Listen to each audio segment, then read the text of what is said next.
ভাই, ইসলামী আন্দোলন বাংলাদেশে 1987 সালে ইসলামী আন্দোলন প্রতিষ্ঠিত হয়েছে। তার ধারাবাহিকতা অনুযায়ী 2016 28 জুলাই ইসলামী যুব আন্দোলন প্রতিষ্ঠিত হয়। যুব আন্দোলন প্রতিষ্ঠিত হয় 2016।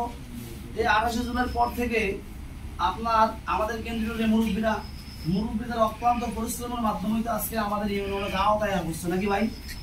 কেন্দ্র থেকে জেলাতে আসছে, বিভাগে আসছে, বিভাগ থেকে জেলায়, জেলা থেকে উপজেলা, উপজেলা থেকে আমরা আপনাদের মধ্যে ইউনিয়নে এখন দাওয়াত দিতেছি নাকি ভাই? ইউনিয়ন কমিটি গঠন করতেছি। এখন ইউনিয়ন কমিটি গঠন করার পরে যে কাজটা, এটা কি উপজেলার মুরব্বীদের কাজ? এটা আপনাদের কাজ না ভাই? প্রত্যেকটা ওয়ার্ড কমিটির কাজ। আজকে আমরা বিভিন্ন প্রোগ্রামে কি করি, অনেক সময় প্রোগ্রাম যদি আপনাদের মুরব্বীরা আহ্বান করে, প্রোগ্রামের ডেট কনফার্ম করে, আপনাদেরকে লোক নিয়ে যাওয়ার জন্য বলে, তখন কি করেন? তখন আপনারা হাতে যাওয়া বানাই সামনে দাওয়াত দেন। অবশ্যই দাওয়াত দেন, নেন, এগুলো কোনো বিষয় না। কিন্তু যদি আপনার প্রত্যেকটা ওয়ার্ডে কমিটি থাকে, তাহলে আমরা যেমন আমাদের ইউনিয়ন কমিটি আছে বিজানি, আমরা একটা ইউনিয়নে টার্গেট দেই যে ইউনিয়ন থেকে আপনারা আজকে 100 জন লোক নিয়ে আসবেন। যদি আপনার প্রত্যেকটা ওয়ার্ড কমিটি থাকে, তাহলে আপনিও এরকম টার্গেট দিয়ে বলতে পারবেন যে ভাই আপনার ওয়ার্ড থেকে আমার 20 জন লোকের প্রয়োজন নাকি ভাই? লাখ টাকা আজকে আমাদের সদর উপজেলার ইউনিয়ন কমিটি থাকার কারণে আমাদের লাভ। এখন যদি আপনাদের ওয়ার্ড কমিটি থাকে তাহলে লাভ টাকার ভাই আপনাদের লাভ না। এই জন্য বলে আমি বলতেছি আপনাদের কাছে, আমরা আজকে ইউনিয়ন কমিটি গঠন করে দিয়ে যাবো, কিন্তু আপনারা এখানেই কমিটিটাকে সীমাবদ্ধ রাখবেন না।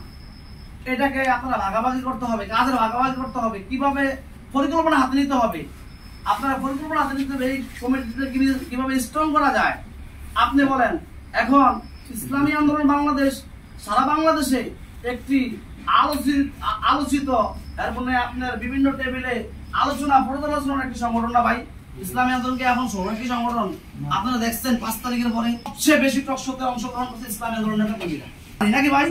আমরা এখন কি করি, অনেক ভাবে ভিতরে ইসলামী আন্দোলন কেন্দ্রীয় মুরব্বীরা যেভাবে টকশো করে অনেক বড় বড় রাজনৈতিক দল বাইরে যায়, তাহলে কিন্তু এরা ব্যাকআপ আমার রাজনৈতিক দলের একবার খেয়ে দিব নাকি ভাই? এই জন্য এই টকশোগুলো আমাদের শোনা প্রয়োজন, মুরব্বীদের কথাগুলো আমাদের শোনা প্রয়োজন। এই জন্য আমি সর্বপ্রথম আপনাদেরকে বলছি যে এই পর্যন্ত আমরা কথা বলি, মুরব্বীদের প্রত্যেকের